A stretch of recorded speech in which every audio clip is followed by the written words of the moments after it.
तर आता पाकिस्तानचं हवाई क्षेत्र 28 ते 30 एप्रिल पर्यंत बंद राहणार असून पाकिस्तानची नोटीस टू एअरमन भारताकडून संभाव्य कारवाई होण्याची शक्यता आहे। त्यामुळे इस्लामाबाद ते लाहोर दरम्यान हवाई क्षेत्र बंद राहणार आहे।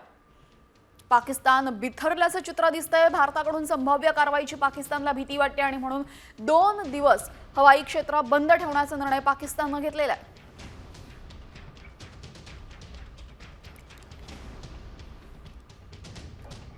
भारताकडनं दिवसेंदिवस आपण पाहतोय पाकिस्तान विरोधी कारवाई आणि पाकिस्तानला धडा शिकवण्यासाठी सामर्थ्य दाखवणं सुरू झालेलं आहे आणि याचमुळे पाकिस्तान बिथरला असून आता भारताच्या कारवाईची पाकिस्तानला धडकी भरलेली आहे आणि त्याचमुळे इस्लामाबाद ते लाहोर दरम्यान हवाई क्षेत्र बंद ठेवण्याचा निर्णय पाकिस्तानने घेतलेला आहे।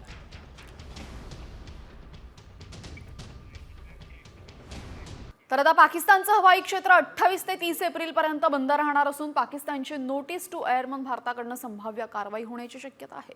त्यामुळे इस्लामाबाद ते लाहोर दरम्यान हवाई क्षेत्र बंद राहणार आहे।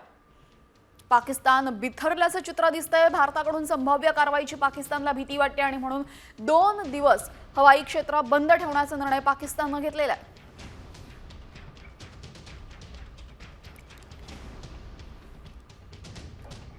भारताकडनं दिवसेंदिवस आपण पाहतोय पाकिस्तान विरोधी कारवाई आणि पाकिस्तानला धडा शिकवण्यासाठी सामर्थ्य दाखवणं सुरू झालेलं आहे आणि याचमुळे पाकिस्तान बिथरला असून आता भारताच्या कारवाईची पाकिस्तानला धडकी भरलेली आहे आणि त्याचमुळे इस्लामाबाद ते लाहोर दरम्यान हवाई क्षेत्र बंद ठेवण्याचा निर्णय पाकिस्तानने घेतलेला आहे।